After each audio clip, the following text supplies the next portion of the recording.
Welcome, Clémentine. Hello. How are you? How are you? Good, thank you. Are you ready? We have questions, many questions for you tonight. Okay. What did you start singing? What is your musical education? Where did you receive your classical training? So I basically started singing when I was very young. This is something I remember doing as old as I was, like 4 or 5 years old. So singing was always a part of me and my self-expression. But do you have a musician family? So no, not like that. Like my parents were not really playing an instrument, but they listened to a lot of music. My dad is absolutely huge musical soul, and he has a collection of over 1,000 vinyls at home. So we listened to a lot of music, and singing came very naturally to me. And I started to take lessons. I sang in a lot of choirs, gospel choirs, classic choirs, gospel choirs. Musical choirs. So I did a lot of that. And then I started to take classic training when I joined the special teenager class at the National Opera in Lyon when I was 16. And this is how I got really into the more classical approach to vocals. And then I took private lessons with teachers afterwards, and sang in semi-professional sacred music choirs too, and then joined my first band and all, and then I trained my voice a lot on my own. Yeah. Do you sing in different genres as well? How did you get started with symphonic metal? I discovered, it is when I discovered symphonic metal that I realized this is the music style I really wanted to express myself with back in the days, because it has this alliance of classical music and the heaviness of rock and metal, which I loved both, and it was like, finally there was a style that would combine them. Yeah, I love the style. So and from that moment on, I knew I had friends that were metalheads that had a band back then when I was in high school, and they knew I was taking classical singing lessons, and they wanted to do some things like Nightwish and all. And so I got in touch with people, and I got into a first project in there. I did my first concert as a metal singer when I was 18. And then, like things developed for me later on, and to the point where I am today. Hiçbir klasik müzik stili kariyeri olduğunu hayal etti mi? Maybe opera, maybe other. To make a career in the opera or something? Yeah.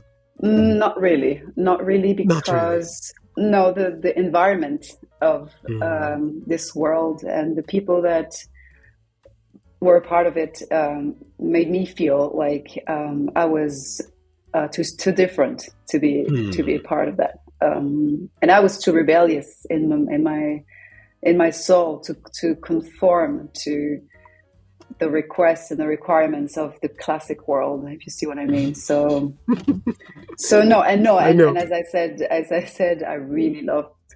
I was listening to rock and roll and punk and stuff like this, so I really wanted the anger and the energy from that music. Yeah. İlginç bir soru sormak istiyorum. Son dönemlerde Eurovision müzik yarışmasında bayağı metal grupları yer alıyor. Böyle bir şey hiç hayal etti mi? Yani kendisini orada görüyor mu hiç? So, France will never ask me to represent Eurovision because I do not sing in a French project. Like Visions of Analizi is based in Austria. We sing in English. I don't have a visibility as a French artist on the French territory. So, and also I think France likes that their artists sing in French when they go Eurovision. So, I don't think they will ever pick me to do that. But with Visions, we have been in the casting for Eurovision for Austria with some of our latest songs, and we made it very close to the final selection. It's just that Austria is also a very conservative country, very afraid of making a bold move of sending a metal band to Eurovision. Understanding. Yeah. But yeah, we've been working on that. Yeah. Oh, cool. Do you know your vocal range? Did you receive information about your voice type during your training? My voice type?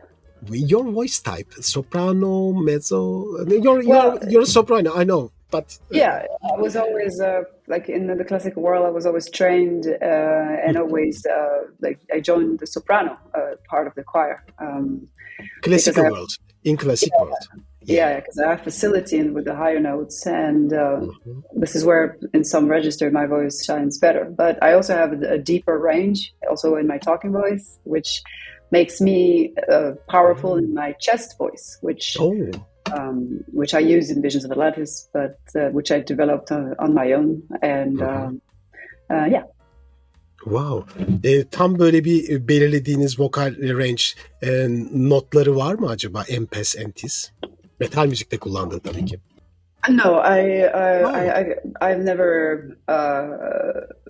like I know that we use my range pretty widely, especially when I do backing vocals and we do the choirs on our own, and we stack layers, and sometimes we do super high ones to deepen the sound. But I honestly I have no idea which are the highest or the lowest notes. But I have an amplitude of 4 octaves basically. Where 4 octaves. Yeah. Wow. Interesting, very interesting. You don't find your vocal range. It's not important for you. I don't like to think about it as something to measure. Okay. So it's like it has to serve the music, and the place where your voice will stand out the most is not on these entire octaves. It's going to be in the middle part where it has the most power, the most identity, personality, the most flexibility. So we focus on writing so that I can provide the most emotions and the most power to the songs. It's not about demonstrating. It's not about trying to go the highest or else. It's more serving. It's more used. I use my voice with the musicality. It's more my approach. Okay. Thank you. Who are the artists that inspire you as a female singer in the metal world? Which bands influenced you? Well, it's a long list in a way because long list.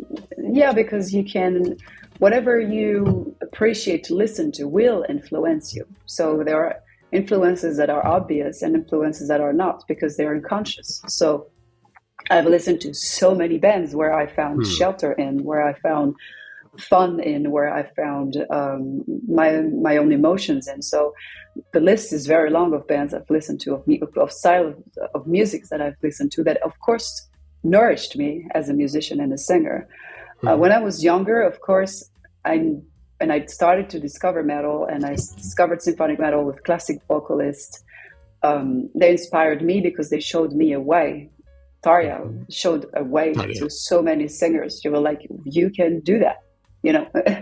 So that was she was carving a way into the wood of metal where women could be there and could do that. So I did follow that trail, and then I listened to other bands that I liked with female vocals back then, with Epica, Within Temptation, Lacuna Coil, and then Delauney, and a bit of After Forever. These were the bands back then that had something to say and did it right and did it well and touched me.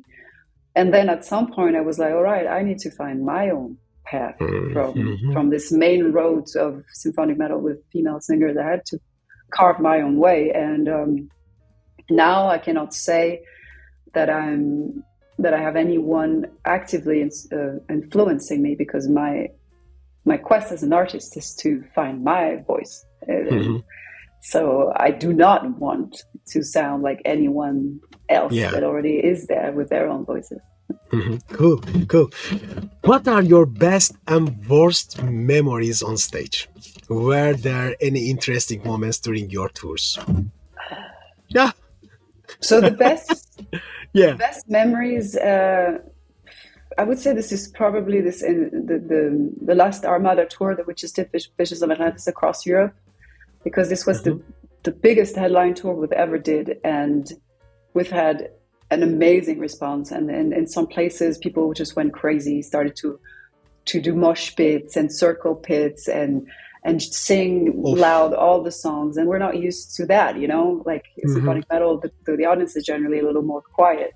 But we've had crazy responses, and this feels so good because we love what we do. We enjoy our music, our show so much. So when you're on stage and you're having a good time, and the people in front of you are sharing this mood and are having fun with you, it's the best sensation. It's a party. It's life. You know, we're living together. We're experiencing creation and emotions together, and this is, to me, the most beautiful aspect of being an artist, and especially in the music world. I would say that to me that the worst is the absolute opposite. It's when I can't have the energy to share with people, and it's been very, very, very few times where I've been either sick or hurt on stage, and and that is terrible, because you're looking forward to the show, and then you can't perform the way that you wish you could, and and that is it's like you feel like you're meaningless in these moments, and that your life doesn't make sense anymore if you can't do that. So I think the very few times, I think it happened twice. I was once very sick and once very hurt because I bumped my head really hard on my stage entrance in a venue in the US, and I couldn't sing, and it's very hard. Yeah. It's very hard. Don't cancel your tours. You're sick. Oh, no. No. Okay. Have you ever had problems with your voice on stage? How do you take care of your vocal health? Do you have any special practices? Well, of course, everyone's voice is different. So there are things you can do that will definitely either help or damage your voice, but everyone will have a different response to everything. As much as some voice are very rigid, some voice are very flexible. This is the nature of the voice. This is the nature of the body. Since your voice is within your body, and your body becomes your entire instrument, I would say that the number one thing to preserve your voice is to be a healthy person. And being a healthy person is sleeping well, eating well, not smoking, avoiding drinking, and doing sports. So that's the basic thing. And then on tour, it's not always very easy to eat well. It's not very easy to sleep well. It's not very easy to do sports because you already do the show. But sometimes you can add up some. You need to keep a strong metabolism. So taking vitamins is important.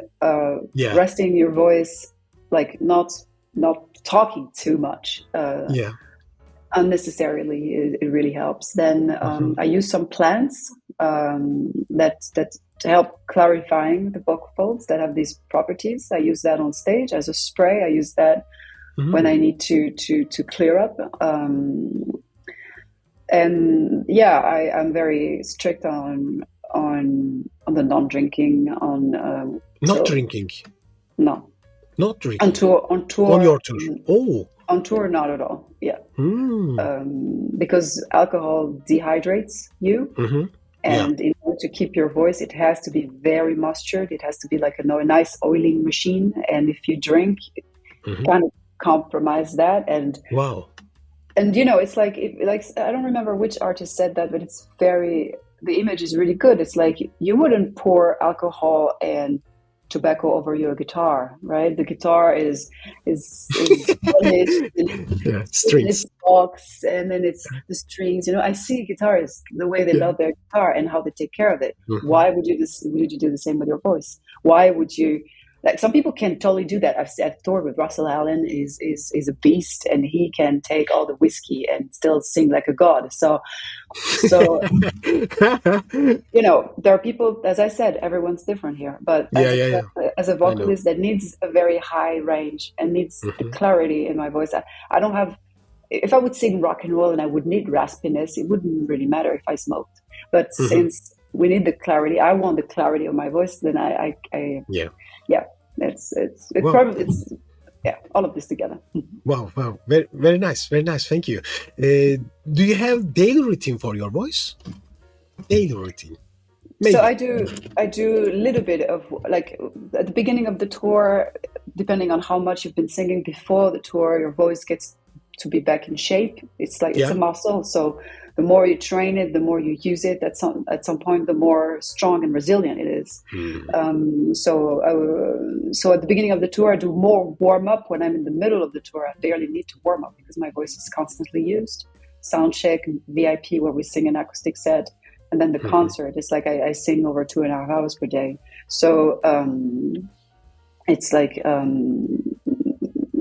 but I would say that the most important part is the resting. Is the resting, yeah. In between, at night, in between, not shouting, not talking loud over people. Not talking. Music, Yeah. Wow, not talking on tour.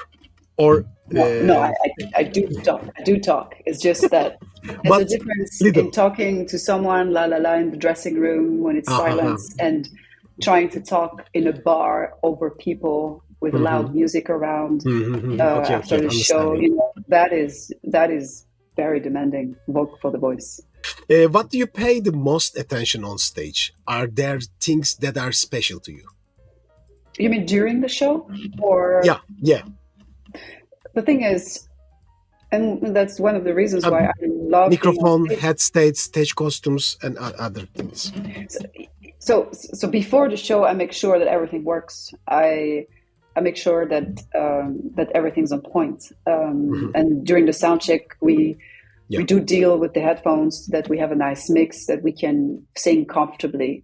This is done before the show. During the show, I don't focus on anything. It's one of the reasons why I love being on stage so much. It's because I enter what artists call the zone, which is a creative environment. It's a different state of consciousness. It's not my regular self walking in the street. When you walk on the stage, you walk differently. You have an intention, you have a purpose, and you have something to share. And I'm here to be with my bandmates into all this. And you feel adrenaline, and also I enter the zone where I create the show every night. And when I'm in that state of being, I'm not in my head, so I'm not thinking about things. What did your experiences with the bands Camelot and Serenity bring to you? Well, it's complete different bands, and it was a completely different experience. Camelot, I sang with them a couple times on the tour, and at 70K last year. It was a very nice experience because I really loved the song Sacrimony, and it was just like, I love to be able to perform with other people, to see how things work, to be part of their creation too. So that was really nice. With Serenity, I started touring, and I started to, I did tours before I joined Serenity, but it was more like learning how to be a part of a band and trying to find my place and writing my first lyrics. And so it was a good first experience in order to just learn and become more professional with time. You actively sing for EÞİTİM and Visions of Atlantis. Doesn't working with both bands tire you out? Not really, because one band is very active and one is not. So cool. EÞİTİM, we've released 2 albums in 7 years, and we did 4 shows. So I've been very committed to the band, and I've done most of the visual, of the artistic direction for the latest album. I did it myself. So I've been working a lot on that latest album, but not on the music side. So I'm just an interpret in EÞİTİM. compared to Visions of Atlantis, where I take part in the music writing. So it's a complete different thing. And if both bands would be require me the same from me, the same amount of work, the same amount of shows per year, or else, that would be really demanding. But then I guess I wouldn't do anything else aside. I would be like, I have my 2 bands, so it's my job, and that's it. Which is not the case. I have other activities still. Okay. What do you know about Turkey? Have you ever visited Turkey before? No, but it's something I really would love to. Yes, I've been to Turkey. No. Well, maybe next time, maybe you come to Turkey, your group. Maybe. We would love to. We do have people requesting that we. Yeah. Are there any Turkish singers that you know and follow? What would you think if you received a collaboration offer? Huh? Well, as I said, I'm always very open to work with other people, because I think it's beautiful to share music, to share a creative project. Of course, it has to speak to my soul. Like I do not do collaboration just for the sake of it, or else. So I can't say yes or no without having heard the song or understood the context. But I'm open to everything, of course. Okay, very cool. Do you plan to tour Turkey with Vision of Atlantis? Well, as I said, we would need to have the right contacts there. We would need to see if there would be people willing to come see us, because it's not just us wanting to go. Is there anyone interested in seeing Visions of Atlantis live over there? Because it's a bit far, and then we would need to see if logistically and all we can do it. But if we could, I mean, the band has played in a lot of different territories. Even back in the days, Visions played China and everything. So we played Russia before the war. So you played China? Me personally, not. But the band back in the days did. Yeah. We would love very to nice.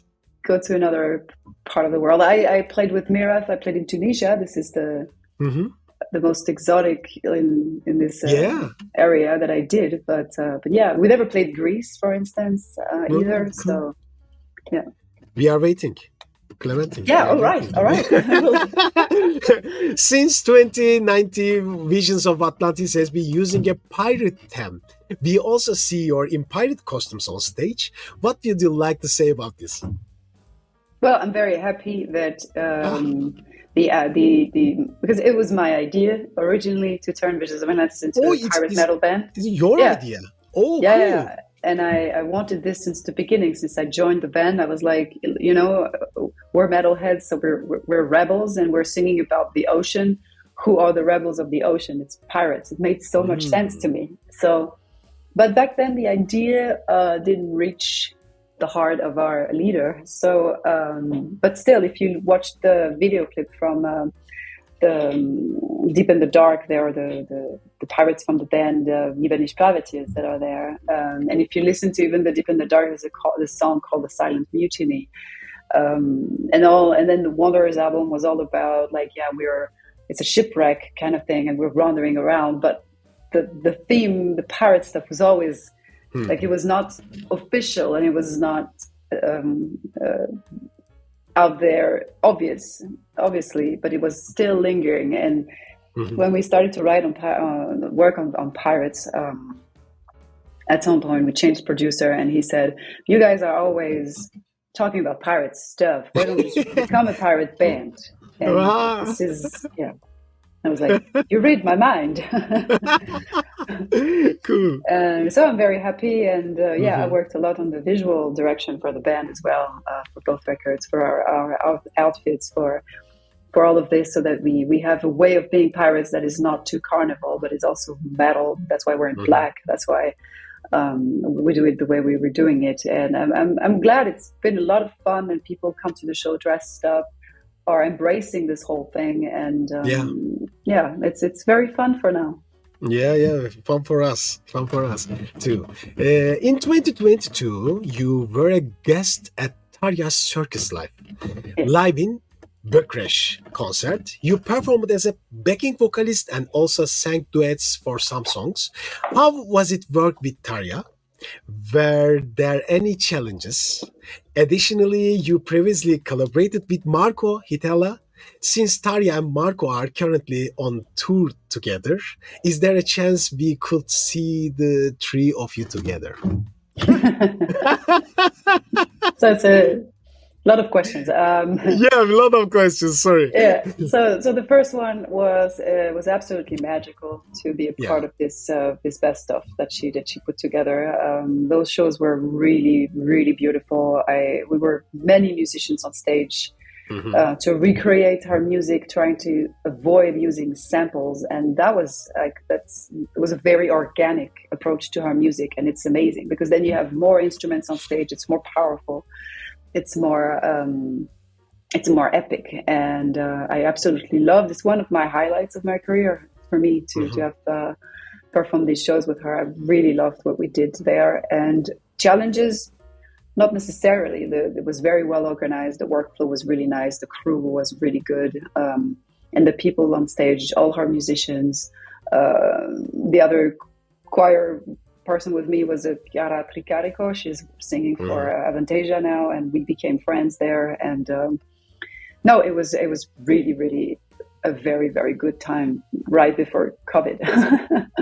That was in 2020, actually. And it was released in 2022. So yeah, no, it was really beautiful. And then with Marco, with EÞİTİM,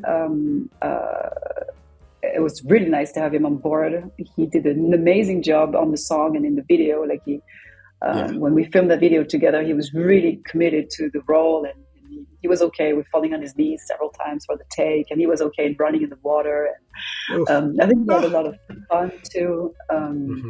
But that's it, I have a common point with both of them, but it doesn't mean that something else can come out of that. But we never know. I mean, we all know each other now. So if they would need or want that we go do something together, it totally could happen.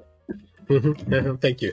Ben Tarja'ya daha önce bu soruyu sormuştum. Kendisi cevaplamıştı.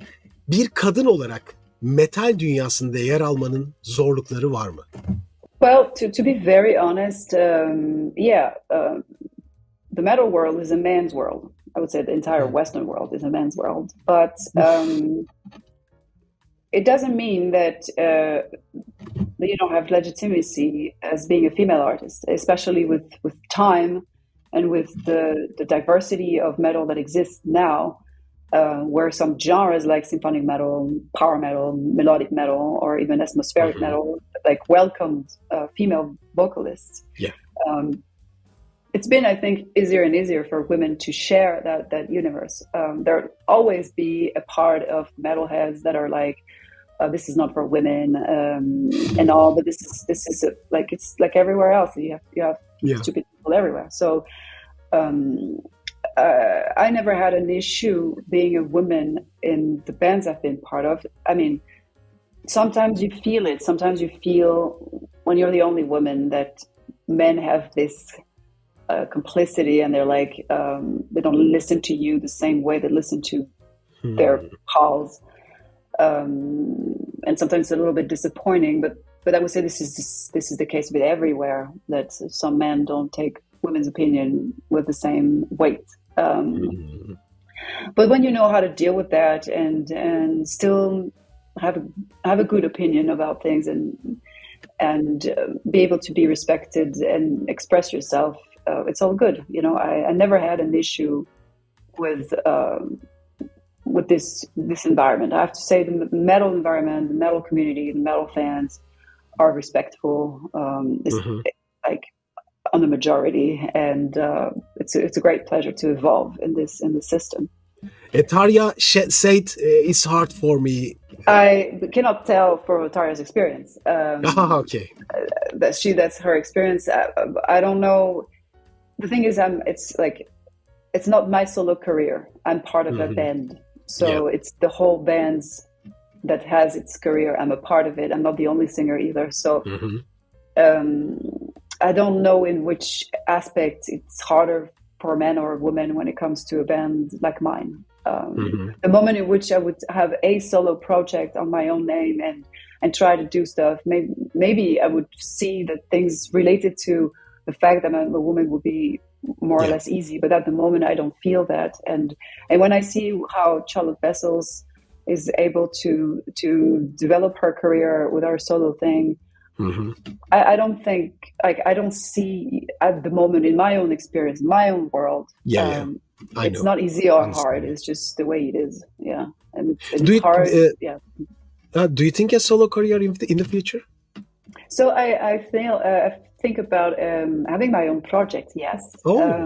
Maybe not as a solo artist, maybe as a project that could welcome other musicians on board, because I love the teamwork and I love playing with a band. And also we'll see which kind of constellation I create, but I definitely I'm going to work on my own project in the next years.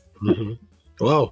If you have a solo project, solo type music, metal or symphonic metal or another genres, what do you think?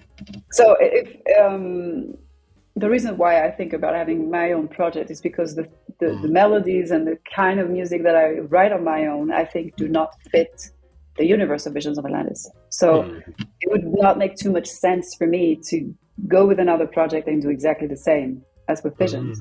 So I want to write something personal, and I want to explore, like, I want to break a bit boundaries between styles, because I listen to so many different things outside of metal, and I would love that in my project. I feel myself free to explore all this and probably go from modern metal to pop to some jazzy things if I feel like it, or ambient, or more epic too. You know, it's like it will define itself while doing it. Wow, very cool. It's interesting question now coming. Fans think you are most beautiful female singer in the metal world. Who? Your fans, all fans. And many are curious if you have concert modeling. What would you like to say about this? So that's cute. I have flirted with the modeling world when I was younger. But it was never something I felt really attracted to, because I never thought that exploding just my appearance was the most interesting thing I could do with my life. So, and also because this world, this industry on the very high level is extremely difficult for your mental health. Like it's extremely, it's a very hard industry. And I don't think this was the side of humanity I wanted to give my energy and my time to. So I've done some pictures, I've done some catwalks here and there, but I never wanted to fully commit to a professional career in this environment. Are there any questions you'd like to ask us, or anything you're curious about regarding Turkey? Well, if a band would play a first show in Turkey, where should it be? Three cities in Turkey. First, Istanbul. Yes, Istanbul. Second, my city, İzmir. Third, Ankara. Three cities. Ankara, capital city in Turkey, and Istanbul, very big city in Turkey. Last question, Clémentine. Ben bütün gelen konuklarımdan bir şarkı rica ediyorum, ama bu şarkı kendi halk şarkılarından biri olursa veya böyle halk şarkısı yoksa bilinli olursa çok sevinirim, ama halk şarkısı olmasını çok isterim. I don't remember the lyrics. Which I think, I don't know if you know the band D'Artagnan from Germany. It's with Ben Metzer, who's with Feuerschwanz. They did a cover of this song, and in French it goes, J'entends le loup, le renard et la belette, j'entends le loup et le renard chanter. And it's a folk song about I don't even remember about what, but it's yeah. And they did a cover of this in their own style. It's pretty cool. But yeah, I'm at the moment because I don't live in France anymore, and also I kind of disconnected a little bit sometimes from and yeah. It's like it would be the famous one like Frère Jacques, dormez-vous. Dormez-vous, sonnez les matines, ding dang dong, ding dang dong. Okay, thank you so much, Clémentine. Thank you so much for everything. You're welcome. Thank you for having me. Thank you very much.